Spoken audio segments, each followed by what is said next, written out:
Welcome to Taiwan Talks today. I'm your host, Alex Lee.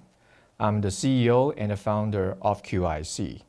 It's our honor to have Mr. Chris Miller, the author of A Chip War, here in Taiwan today. Welcome to the show, Chris. Thank you for making time here from your very busy schedule here in Taipei. I know you just did an excellent keynote speech at the Maryland conference. I think that was yesterday. And also just finished a very exciting kind of a panel discussion with Morris Chang. I believe Morris made a very important comment about your book, right? He said he wish he had written the book himself. How do you take it? Well, it was a true honor to be able to join him for that event. He's an important character in the book. I had great fun interviewing him over the course of my research, but it was our first time meeting in person. So I appreciated the chance to not only discuss with him, but also hear more of his views as to how his career in TSMC developed. Here in Taiwan, we heard a lot of great story about Morris Chang, and he's the other side of how to deal with all kind of different professional people. That's a great compliment for sure. Let's talk about yourself, because I know you have done a lot of great research in the geopolitical area, particularly Russia, right? What made you shift into semiconductor? Well, I first started researching in this area around a decade ago, planning to write a book at first on the evolution of defense technology during the Cold War. And I wanted to understand why was it that during the start of the Cold War, the U.S. and the Soviet Union both had comparable military technology, atomic weapons, long-range missile systems, but by the end of the Cold War, the U.S. had surged ahead in terms of its capabilities. And as I researched that topic, it became clear that actually the application of computing power to military systems was really the key differentiating factor.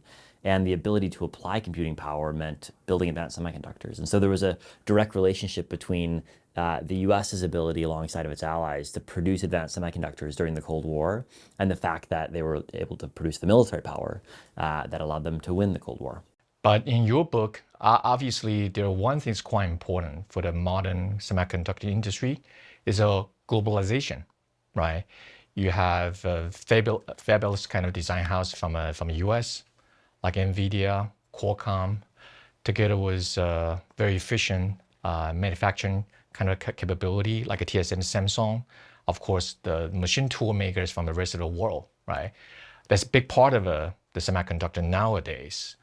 But again, during this discussion with Morris Chang, he obviously spelled his concern about quote unquote, that's what he say, globalization is that, right? What does you take? Well, I wouldn't put it in those terms. I think that the chip industry has always been globalized in the sense that there's a global market for semiconductors, but the production process has always been concentrated. So if you look at the production of memory chips, Korea is by far the most important. If you look at the production of processor chips, Taiwan is the most important.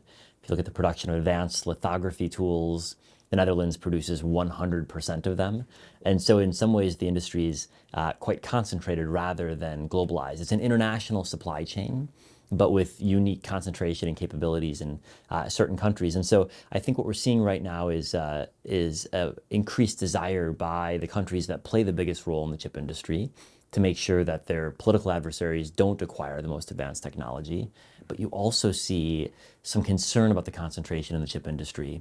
It might create risks in terms of disruption of supply. And so that's creating a new political, economic, business challenge of how to manage the desire for a bit more diversification for security purposes, while also not compromising the efficiency that has made the industry so successful. And that's a very difficult balance to strike.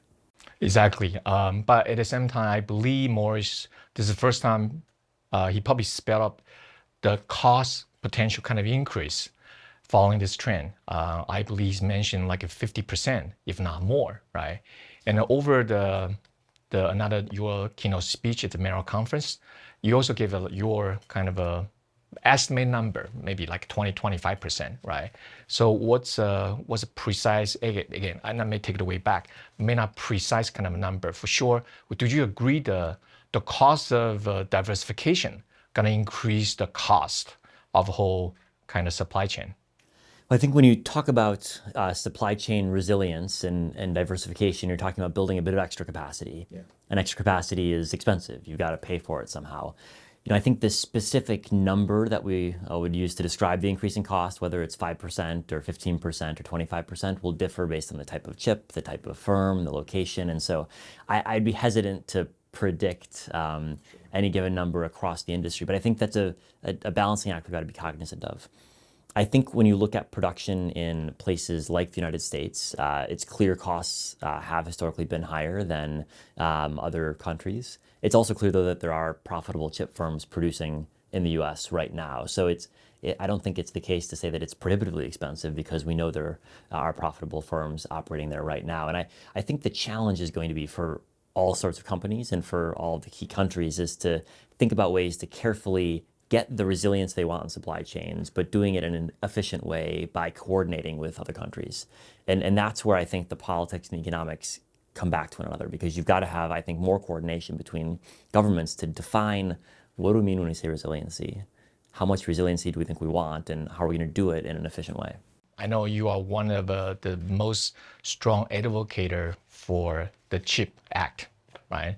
Of course, I can understand where it's coming from, but at the same time, Morris ever spelled his skepticism quite directly. As a matter of fact, one of his concerns, despite of the deglobalization and so on and so forth, is really about the working ethic, right?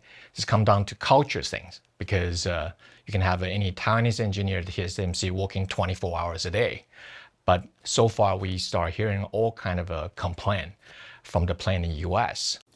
Well, I think there's no doubt there's different work cultures in different countries. And there's no doubt that labor costs are higher in the U.S. than they are in Japan or in Taiwan or in Korea. I think when you look at chip making, labor costs are a relatively small share of the differential. You also have land costs, energy costs, tax differentials. So there's a lot of different factors that go into it. I think if you look at why it is that the U.S. share of chip production has declined over time, it seems to me that labor cost or labor productivity is probably not the key factor. I think there have been some business model decisions that have caused other companies to grow outside of the U.S. and companies in the U.S. to lose market share. I think there have been tax policy decisions in the U.S. The government has not been particularly generous in terms of tax policy. I think there's regulatory decisions. So we know that in the U.S. it takes substantially longer to build a fab because there's lots of different permits that are required. And so those are a whole range of different issues that impact the lifetime cost of a fab. And so I wouldn't overemphasize the labor productivity question. Sure. Because there's lots of different factors that end up being relevant. Well, talking about the U.S. policy, right? On the top of the CHIP Act, right? Of course, the Commerce Department also got us some fund, right, ready to subsidize to the company, including TSMC, Intel, and so on and so forth, who's ready to set up a plant in the U.S. But those funds are limited, right? Right. What is a KPI precisely that the U.S. is looking for? Yeah. I think if you listen to what the Commerce Department, which is administering the CHIPS Act, has said, they're looking for 2 new clusters of advanced logic production with, I think, some amount of scale.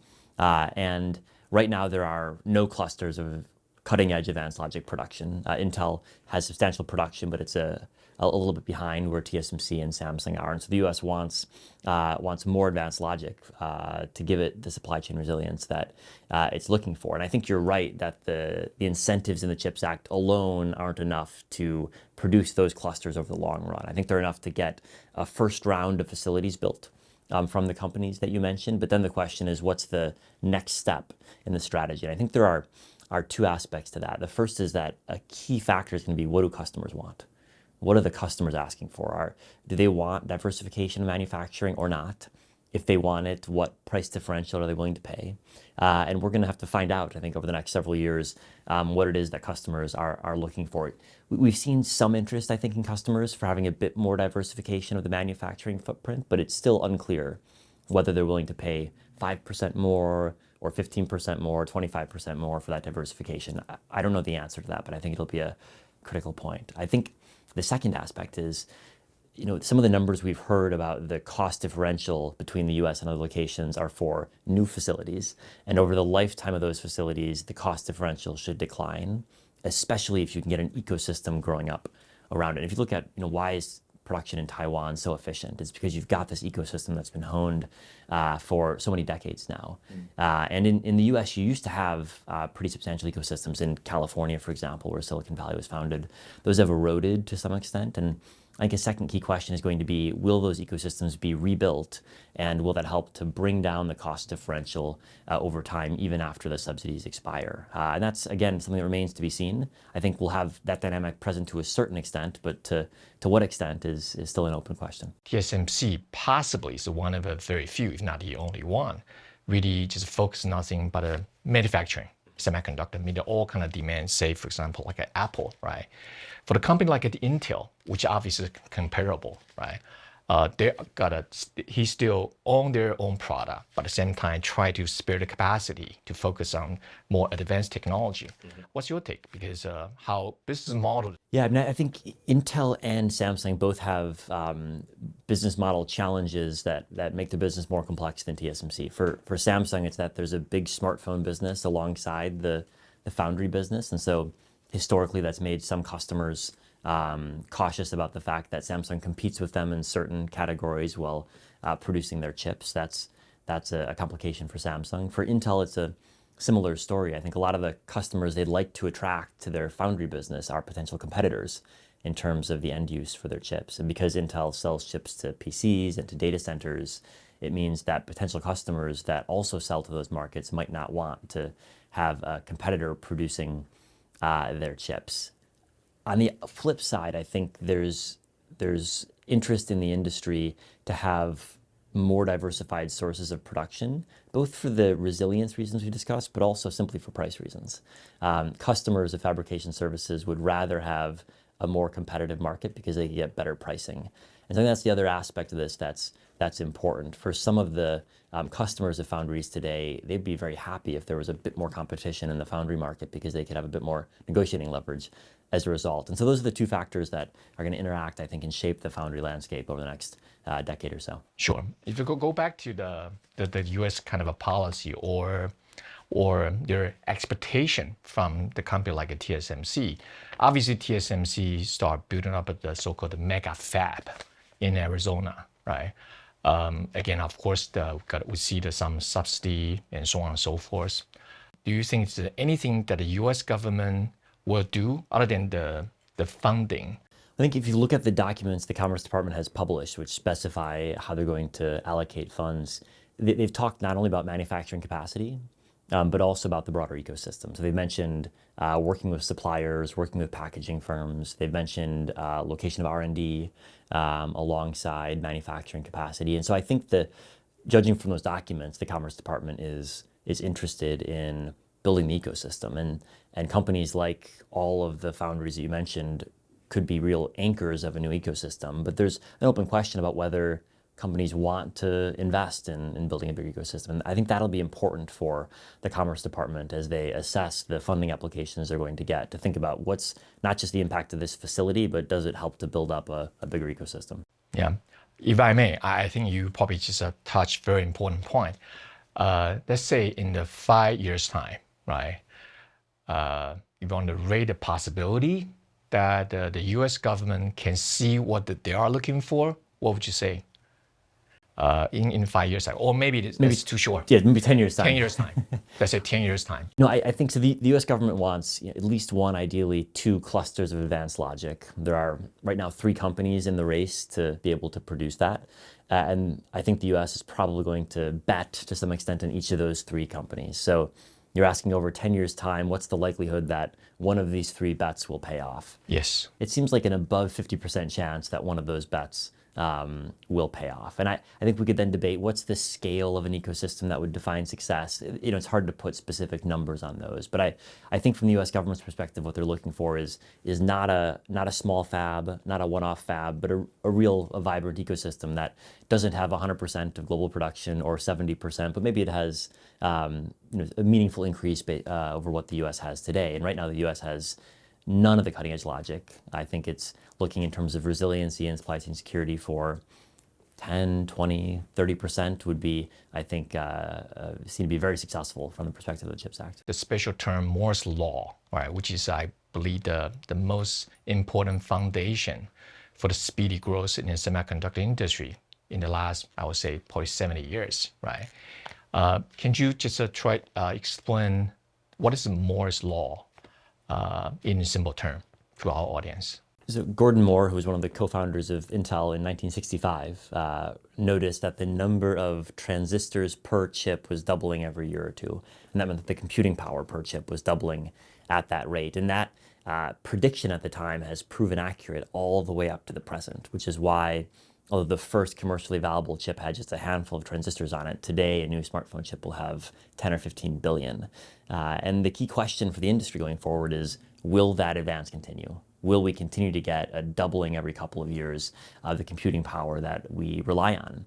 If the answer is yes, there's a whole new set of technological advances that lay in front of us. But there is a risk that Moore's Law slows down or even comes to a halt. And the ramifications would be disastrous. They'd be really traumatic because we've taken for granted that every 5 or 10 years we have revolutionary new applications of computing power. And it would be a real problem if that innovation slowed or came to a halt. Do you believe we close to the cease of the Moore's Law? Because there's a lot of talk from all different kind of perspective, right? If there's a one slight change that happen, right? What's going to happen to the overall kind of a semiconductor industry, particularly for manufacturing part of the business? You know, I think Moore's Law, traditionally defined, was about shrinking transistors so you could fit more of them on a chip. And it's getting harder to shrink transistors because they're already extraordinarily small. And at some point, it'll be impossible to shrink them further. But even at that point, I think there's more ways to get more computing power out of a chip. So for example, there's one of the key trends underway is to deliver power to a chip, not from the front side, but to the back side. And if you do that, you open up more space to put transistors on your chip. Or there's new ways to package chips together, bringing new capabilities right next to each other, having interconnects for data be faster. All of these different techniques are available to continue providing better, more effective chips, even if it becomes impossible to keep shrinking transistors in an economically viable way. And so I think if you ask, is innovation about to slow? I think the answer is no. I think that's an implausible bet. If you ask me, are we going to keep shrinking transistors indefinitely? Well, at some point it'll be impossible to shrink further, but there's lots of other techniques we have to keep getting more advanced semiconductors. What's your take, particularly after like the U.S. The launch a lot of kind of policy, try to stop the advanced kind of manufacturing tool technology getting to the China? If you listen to U.S. government officials, they've articulated the goal of growing the gap between what China can produce and what the U.S. and partners like Taiwan can collectively produce. And right now, there's a gap of at least 5 years, maybe slightly more than that in terms of manufacturing capabilities. And the U.S. wants that gap to grow over time. I think that there's no doubt that China's going to find ways to domesticate some of the tools that are being prohibited over some time horizon. There's lots of bright engineers, lots of money going into Chinese industry. But I think, as you've alluded to, the key question is not, can China produce 2023 levels of technology, but can they catch up to wherever the cutting edge is by, let's say, 2033? And in 1 decade, if Moore's Law continues, that will be 5 Moore's Laws ahead of us. Sure. Which means 5 doublings of the amount of computing power on a chip. And so if by 2033, China's caught up to where we are in 2023, they'll be far behind. And that's why Moore's Law makes it so hard to catch up. I think with China, we should expect some advances, but the question is not, will they advance, but will they catch up to our advances? And that's a much more difficult challenge. Of course. There's always another speculation that since the semiconductor plays such an important part of it in not just technology itself, but also geopolitical, right? In that regard, would that make China easier? Just take over TSMC if they have a plan to blockade or invade Taiwan directly, even though we don't know the chance, we don't have a crystal ball, right? Look, I think it's impossible. I think, regardless of any sort of scenario, military blockade, et cetera, the reality is that TSMC functions by importing all sorts of materials from abroad, requiring energy imports, requiring all of the workers to be present, undertaking the most complex manufacturing humans have ever done. In any sort of crisis scenario, production is disrupted. And so there's just no way China could try to take the facilities and operate them the next day intact. It's just a fantasy. It could never happen. Are you saying China is not going to invade Taiwan easily, or they're not going to take a Taiwan technology easily? They're not going to take Taiwan's technology easily. I think they're not going to take Taiwan's technology at all. Well, can you further elaborate? Because I know you've been talking about, even though your books pretty much talk about semiconductor combined with a geopolitical thing, right? But from a national interest perspective, from the U.S., right? Which one goes first? Try to protect like a Taiwan semiconductor technology, i.e. TSMC, versus like a Taiwan national security or the U.S. best interest. I think if you look at the history, what you find is that the U.S. has been helping to defend Taiwan since 1949, a decade before the first semiconductor was invented.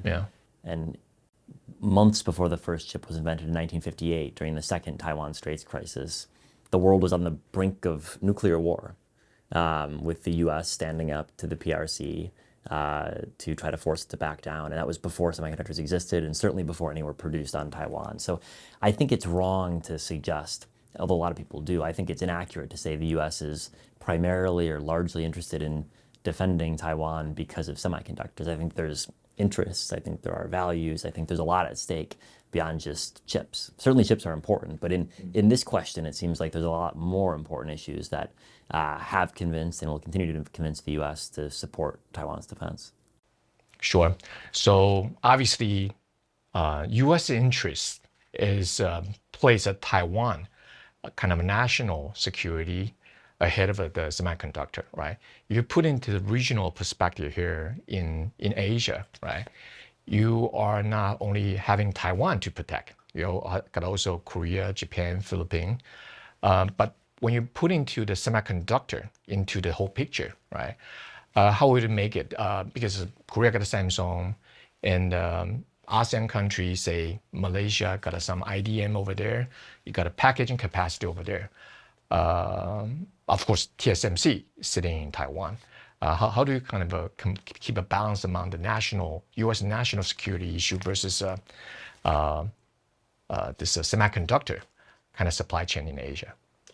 You know, I think that for today and for the foreseeable future, the entire world has great interest in keeping Taiwan's chip industry functional, keeping it operating.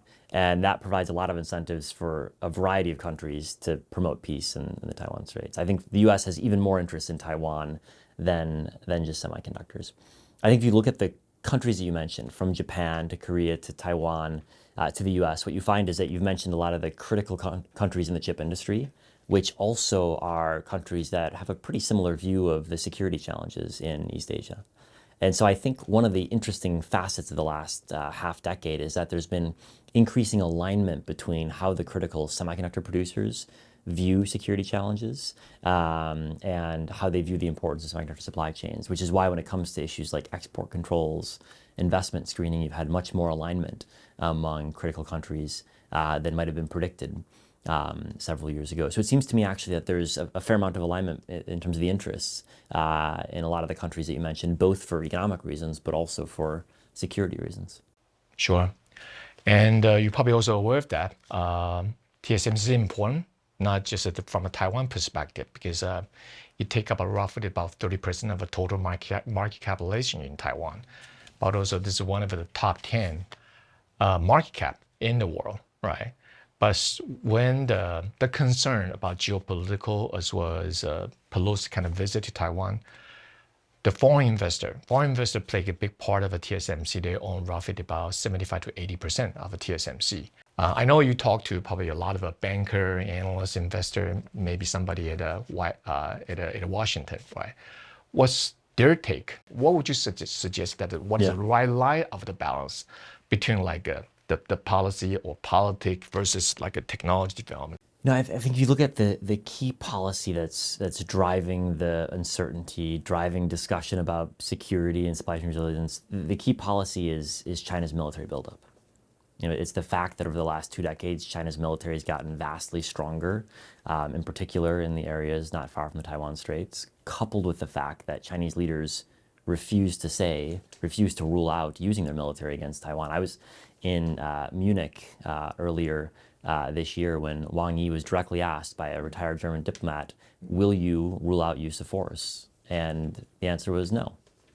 So I think if you ask what are the policies that are adding to the risk, the policies are China's policies. And I think the rest of the world is partly to blame because our capabilities haven't kept up with China's capabilities. The fundamental reality is that we're less capable of deterring China today than we were 10 or 20 years ago. And I think that's got to change. If we were more capable, there would be fewer questions asked about security. And that's a responsibility of Taiwan, of the U.S., of Japan, of other countries in the region, which are beginning to take some real steps to reestablish deterrence. And I think that actually is the key question, is how rapidly can we really reestablish the level of deterrence that we need to take this question off the table so we don't have to talk about security every time we talk about Taiwan and semiconductors. Many kind of a so-called expert, they made a lot of comment in the past 2-3 years, the possibility that China is going to attack Taiwan. Can you just further elaborate that your kind of foundation, why you take a side different view, actually quite different view from the rest of the so-called expert, particularly that they are more from like a military kind of perspective? Yeah, I mean, I think no one can project the military dynamics with any sort of predictability. And I think, one of the questions I like to ask myself is if you'd asked the world's smartest Russia experts in 2019, what's the likelihood in 3 years Russia will be involved in a major land war in Ukraine, they would have all said it's impossible. So I think that just suggests how hard it is to predict the future. But to me, that in turn suggests that we've got to be prepared for the future because we can't predict it. Sure. And that's where we've seen the biggest shift over the last decade. China's capabilities have grown. The rest of the world's have not in response. And it's only just the last couple of years, the last couple of months in some ways, that Taiwan plus Japan plus the U.S. have begun to take really important steps to shift that balance. And so I would hesitate to put a prediction or a number on the likelihood of something happening. But I think we ought to be prepared for worst case scenarios precisely so that we can talk about them less. And the more prepared we are, the less we'll have to have conversations about security when we're in the middle of discussions about semiconductors. I bet that you also got a lot of questions from a business leader, for example, right? Here in Taiwan, I'm not quite sure for the rest of the region, right? We've been constantly asked by a lot of a foreign investor and a foreign business leader, what sort of likelihood of the attack from China? Because with a number, those business decisions can be calculated, right, in their decision model, no matter from the equity investment or for like a direct investment, so on and so forth. What sort of number? I'm sorry, I have to ask, right? what kind of a number in your mind? I could give you a number, but it would be a low confidence number, and I think everyone would have a different number. Sure. I think the key is that the number is higher than where we want it to be.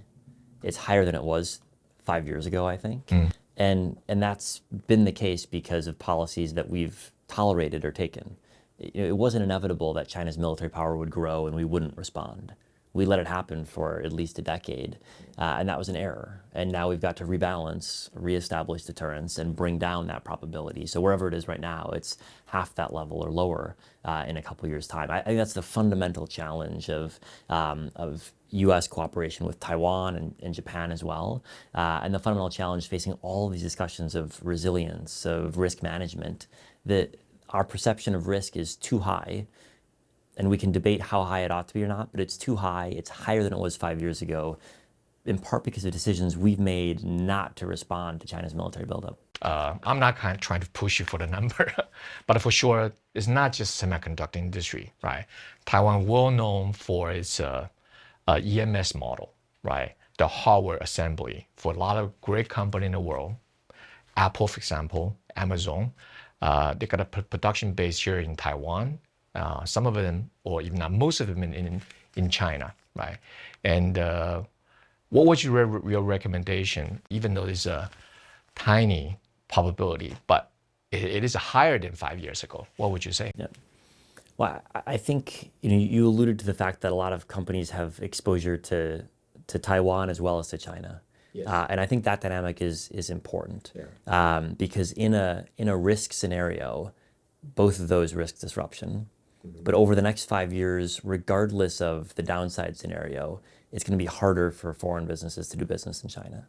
And so you already see foreign firms planning all of their new investment outside of China so that their China business becomes less and less important over time. And I think that's actually something that is on net positive. You see it from US firms, from Korean firms, from Japanese firms. The money is not leaving China to go to Taiwan, it's going to India or to Vietnam, but that's probably okay for Taiwan because these are industries that Taiwan has already moved up the value chain from and doesn't want to bring on shore. And I think as you have companies do that, what they find is that when they calculate downside scenarios in the Taiwan Straits, moving out of China actually reduces the risk in that process because they would assume that China production be disrupted in a crisis scenario. And so I think that the best outcome for Taiwan is that companies keep moving their new investment dollars out of China. They build up in Vietnam, they build up in India and Mexico, wherever, and they keep their higher value production in Taiwan. And they feel more comfortable at the risk balance because they've reduced their China risk substantially enough that they feel like they've got the diversification that they need. I think that's the best outcome. And I think we ought to push for that outcome because the worst scenario is that China builds up its military, it deters investment into Taiwan, and Taiwan is worse off as a result. That's a horrible outcome that we need to try to avoid. Sure. Would you agree, considering what you just mentioned, right? Would you agree that the cost of the finished good, no matter that's a consumer electronic, say handset or data center, inevitably gonna increase their cost in the near, if not long-term future, considering that manufacturing for semiconductor is increasing for the sake of diversification? I think costs are going to increase. I think there's a couple of dynamics at play, though. One is the diversification that you mentioned, but even before this diversification trend began, there was a realization among assembly firms in China that wages were rising to an unsustainable level, and that there was already active exploration of Vietnam, India as well. Now that's increased in terms of scale, but I think part of what we're seeing is that Chinese wages are so high right now relative to what they were 20 years ago that the world's reliance on low-cost assembly had already come to an end in China, or was in the process of coming to an end because costs were no longer so low. So now we're trying to tap into other markets with lower wages and a more diverse footprint. There will be costs involved in that transition. There will be costs involved in getting the infrastructure ready. There will be benefits in terms of a lower cost labor force. I think in the long run, it's hard exactly to know how these different factors will balance out. But I think you're right that in the short run, diversification and shifting assembly base will be more expensive. Now, again, is it 5% more expensive or is it 25% more expensive? Those are big differences. Sure. And I think we're not sure yet what the long-term price differential will look like. Because which is more high up the question, is about the confrontation or even the direct compete between China and the U.S., right? Not necessarily militarily, but at least in the politics and so on and so forth. What U.S. want to see, the sign that they will consider, that's enough, to stay here, and the rest of the economy, technology can resonate themselves afterward. I think the U.S. government, I don't think has a really active strategy to push more decoupling outside of high-tech sectors. What's interesting is that corporations are on their own deciding that they want more decoupling, not because they're ideologically supportive of it, because they're afraid of China risk, not only in terms of military issues, but in terms of operation risk in China. The combination of the way zero COVID happened in China, the centralization of power under President Xi, the reality that China is more and more preferencing domestic firms at the expense of foreign rivals, all of these factors have made companies more hesitant to invest new facilities in China. And that's what's driving them to say, well, where else can we invest? It's India or it's Vietnam or it's elsewhere in Southeast Asia. And so I think the question to ask is not when will Beijing or Washington or Tokyo be satisfied, but actually when will corporate boardrooms feel like they've found a new equilibrium? And what's clear to me right now is that corporate decision-making is very different than it was 5 years ago. Sure. And that's really what's driving a lot of the decoupling across the supply chain. Certainly at the high end, the US is saying certain cutting edge technologies can't go to China, but the rest of the supply chain is shifting too. And it's shifting not primarily due to regulation, but due to decisions made by companies that have new risk assessments about the pros and cons of doing business in China. From a boring perspective, right? I guess nothing more than return, right? Return to capital, return to investment, right? But still, considering overall, there's still a lot of volatility in the financial and the capital global market. We kind of foresee the overall technology company profitability will be dropping, right? Did you see that will sort of pollute the wall, the limit already hit, or you think there's a keep on going just for the sake of the risk diversification from China? I think when corporate boardrooms think about these issues, return is the most important question, but there are other questions that are being put next to that are beginning to shape how decisions are made. I think there's a clear sense of much greater risk today of companies being involved in Chinese surveillance or domestic repressions. And so lots of tech firms, for example, have had to deal with news stories about their technology being used in China's surveillance state. That's a problem. They don't want to have to deal with that. So that adds to risk. Then there's the question of, are they facing level playing field in China? And for a long time, the decision-making in most corporate boards was, well, it's not a level playing field, but there's so much money to be made that we're gonna play anyway. Now, as China's economy is slowing, China's market is still big, but it's not growing as rapidly as it was. And so companies' willingness to risk their most cutting-edge technology for a market that's not growing is much less substantial. So I think all these other factors are filtering into corporate boardrooms' assessment of what's the return on investment. And in the past, you could sort of ignore a lot of those, just think about your return. But now I don't think CEOs are capable of ignoring them because their board members are calling them up and saying, well, what about technology risk or what about reputational risk? How do we put all these together? And China looks less attractive when you consider all those other factors. Let's talk about you. You've been doing most of the kind of geopolitical research, historian, and so on and so forth, right? I bet for this book, you probably interview a lot of a business leader here in Taiwan and the rest of the world, right? Mo Hsien is past 90 years old, right? What the Taiwan or overall semiconductor industry kind of looks like in terms of leadership. What's your take?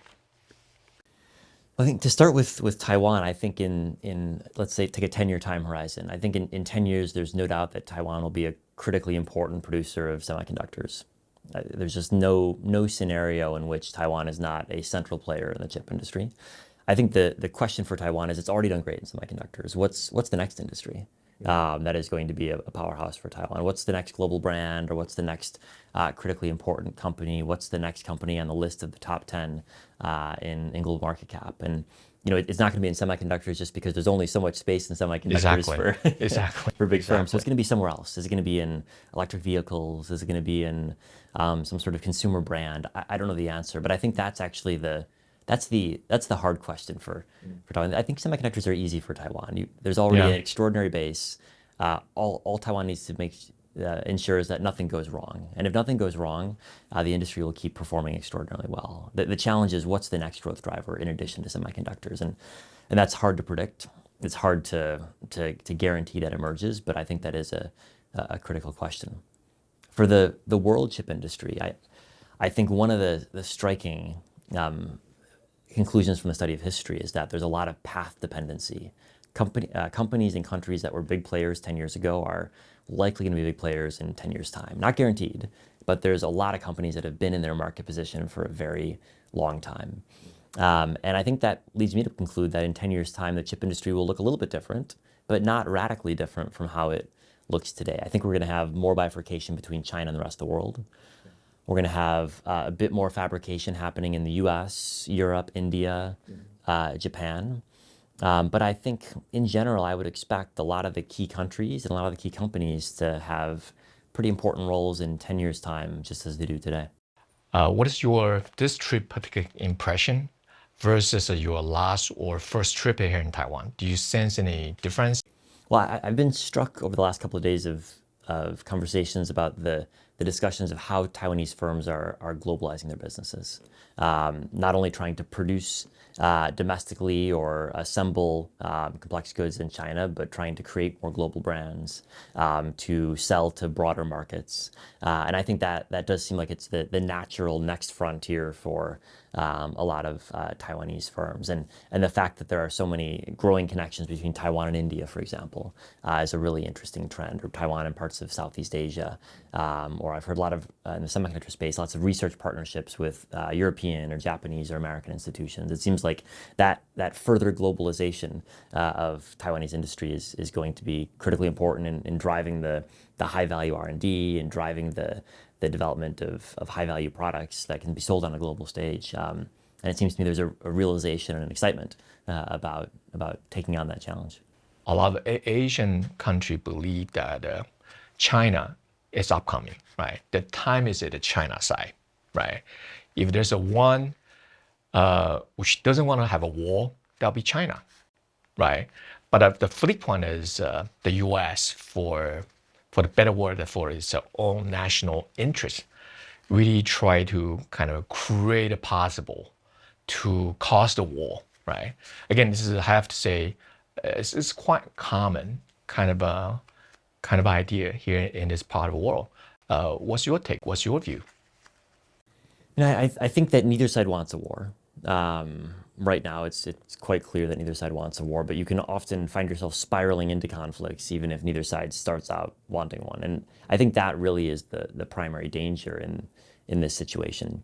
I think the fact that China has repeatedly committed to its desire to assert control over Taiwan, and it's never committed to using only peaceful means for that dynamic, adds a whole level of risk that's completely unnecessary in the situation. And so because of that risk, because China refuses to say that it's not going to use military options, the U.S. and Taiwan and Japan have to prepare for worst case scenarios because China won't take them off the table. And so if you look at a lot of the steps the U.S. has taken over the past, let's say 5 years or so, they're designed to reinforce U.S. capabilities in case something bad does happen, in case something does go wrong. And if we were in a more stable situation, if China were to say publicly we're not going to use military force in the Taiwan Straits, most of the decisions wouldn't be necessary. There'd be much less concern in Washington and Tokyo, for example, about these risks. But it's impossible to say that. And so defense planners have to plan for the worst case. And the reality is that planning for the worst case is hard, it's costly, it requires steps that are uncomfortable. And those are the steps that have been taken recently, which I think are necessary so long as we're in a situation in which no one can say for certain that China won't decide to use military force. Agree. Also, do you see the sign at both sides, both U.S. and China, any sign of slowing down or relaxing the tension and so on and so forth, particularly after like Xi Jinping took over the power? If there any kind of insight you can share? I think we're in a worrisome moment in some ways because both Xi and Biden have articulated a desire to stabilize the relationship, and yet over the past 3 or 4 months, we've seen the relationship get worse, despite the fact that both leaders have articulated a desire to stabilize because of the balloon, because of all sorts of different issues that were surprises in some ways to leaders on both sides, and that speaks to the fact that there's very little trust on either side. Both sides assumes the worst about the other, and we can debate whether that's the right approach, but that I think is the approach. And second, that there are domestic political constituencies in both countries that feel like they've got an incentive to push their leadership to more extreme positions. And I think it is a dangerous dynamic. But the key question, I go back to the key question. In 1996, the last Taiwan Straits crisis, the crisis ended when the U.S. sailed an aircraft carrier battle group through the Taiwan Straits. That was the end of the crisis. And the reason that was the end is because it reiterated to the entire world, including to Beijing, that the military balance was one-sided in America's favor. The military balance is no longer one-sided in America's favor, and that's the key source of the instability. It opens uncertainty as to what China will do, and it induces the U.S. and Japan and other countries to take more risky steps to try to ensure that their capabilities are good enough to react if China's decides to take a risky move. And so I think the key question in the long run is, can credible deterrence be reestablished or be strengthened? And we're seeing moves in that direction. Japan, for example, is doubling defense spending as a share of GDP. But I think it's going to be a long process because China's military buildup over the last 2 decades has been extraordinary. China's military is vastly more capable than it was in 1996. And that's the key dynamic that is adding to this sense of risk. So are you suggesting that because the semiconductor one thing and increasing like a national defenses budget, no matter from the U.S. for the rest of the country, still keep on increasing? Would you suggest that in the short term, it's very difficult to see the stop sign of a both, because both sounds like a confrontational, right? Sounds like it kind of push each other to certain level, and the two things actually happening perpetually at the same time. Their view is that the only credible strategy is to provide for more effective military deterrence. And from China's perspective, I think there's also a perception that the time for political deals with the United States is not completely over, but has reached its maximum potential and is declining, and that China's got to provide for its own security, taking its own interests in mind. And so it is a more dangerous dynamic than we had 10 years ago. There's no doubt about that. Well, what is your take about Taiwan on the Silicon Shield? I think there are lots of examples in history of countries that are economically interconnected and yet go to war. We saw it in 2022 with Russia and Ukraine. They used to be among each other's largest trading partners, and now they're involved in a war that's killed tens of thousands of people on each side. You can look further back in history. The start of World War I involved deeply interconnected countries. And so I think we should be hesitant about placing too much faith in economic interconnection or technological interconnection to provide peace. I hope that dynamic is present, but I'm not sure that it is. And history suggests we shouldn't be too confident in it. My last question is about your book, right? Obviously, it's a bestseller everywhere in the world, right? Particularly in this part of the world. I saw your Chinese kind of version just out. I have no doubt you'll become a bestseller here in Taiwan. If there's any one thing you want to share with Taiwanese reader, what would that be? Well, I think anyone who opens the book realizes from the first page that Taiwan is at the center of the map when it comes to semiconductors. And in Taiwan, most people are already well aware of that. I think it's really for people outside of Taiwan who rely every single day on products made in Taiwan, for their phone, for their PC, for the data center that stores all of their data, but have no idea because these chips are buried deep inside of electronic devices. And part of the goal of the book was to help the world understand just how critical Taiwan is for their daily lives. They couldn't imagine a day without touching Taiwanese semiconductors. And I think the more the world realizes that, the more they'll appreciate the central role that Taiwan plays, not only in the tech sector, but in the entire world economy.